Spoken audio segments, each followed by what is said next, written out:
7.8 million background checks were reported across the nation from March through June. Some states, they're still experiencing a surge in gun sales as we speak. Look at Florida. The Florida Department of Law Enforcement says around 184,000 background checks for gun sales and transfers were reported in June. That's more than double the monthly total from last year and more than any other month last year or this year so far. All right, so what does all of this mean for the safety of our communities? Joining me now from Missoula, Montana, president of the Crime Prevention Research Center and author of the new book, Gun Control Myths, John Lott. So, John, there's some that are blaming a spike in violent crime in cities like, say, Chicago for an uptick in they're connecting gun these two things. If anything, I think the relationship's the opposite way. I mean, we've seen down, we've seen parts of police departments being disbanded. I think it's pretty easy to go and understand that if police aren't arresting people, if they're not convicting them, then you're going to see an increase in crime rates there. If anything, also a lot of people are buying guns right now because the crime rates are going up, because you've had in some counties in the country, you've had up to 50% of the people in jail, the inmates in jail, being released. All those things have a horrible impact on crime rates that are there.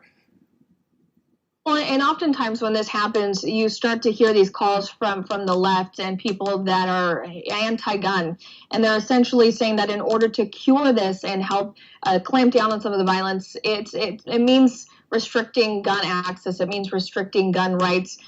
Is that going to solve the problem of gun violence if they were to succeed in their move? No, it'd be the exact opposite. Look, here's a simple test. Every place in the world that's banned guns, either all guns or all handguns, has seen an increase in murder rates. You'd think out of randomness, you'd find one place where guns were banned where it would go down or at least stay the same. But there's a simple reason why murder rates go up when you ban guns, and that is it's the most law-abiding good citizens who obey those rules, not the criminals.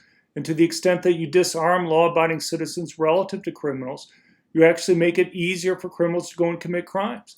I mean, that applies for bans, but it also applies for other types of regulations. You have to be careful that the regulations that you have don't primarily take guns away from law-abiding citizens. And when you look at a lot of these types of regulations, unfortunately, that's the impact that they have. So you're saying some of our own laws are what's handicapping people from exercising their Second Amendment rights? Yeah, no, that's exactly right. Look, take something that we all probably agree on to some extent, and that's background checks. The current system that we have is a complete mess. When they say that there are 2.5 million dangerous, prohibited people that stopped from buying guns because of background checks, that's simply inaccurate. What they should say is there have been 2.5 million initial denials, and something around 99% of those are mistakes. It's one thing to stop a felon from buying a gun. It's another thing to stop someone simply because they have a name similar to a felon from buying a gun. And it's overwhelmingly the people who need guns the most, poor blacks and Hispanics, who end up falsely being stopped from buying it. And be a simple fix for that. All you have to do is have the federal government have to do background checks in the same way that the federal government mandates that private companies do background checks on employees. Right. So you're saying there is a way to get around this without infringing on people's constitutional rights. So let me ask you this. You've spent your life's work researching this topic. You've written a book about it.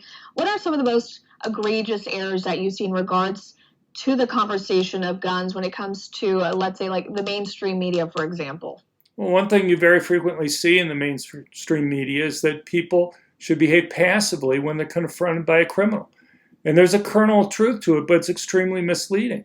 If you compare passive behavior to all forms of active resistance lumped together, passive behavior is slightly safer.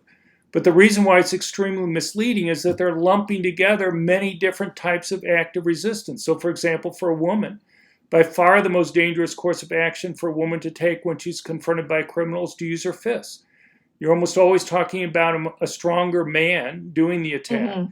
The second most dangerous course of action for a woman to take is to try to run away. If she can run away and escape, that's great. But women tend to be slower runners than men are, particularly when you're talking about young male criminals. By far, the safest course of action for women and the elderly, but for everybody in general, is to have a gun.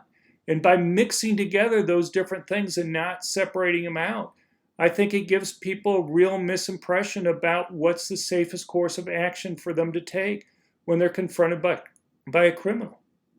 Right, and a lot of these myths, I feel like, create a lot of confusion, and they don't necessarily direct people in the right direction they might be able to take in order to protect themselves. John Lott, thanks so much for your insight and helping debunk some of these gun control myths. Thank you very much for your time. Coming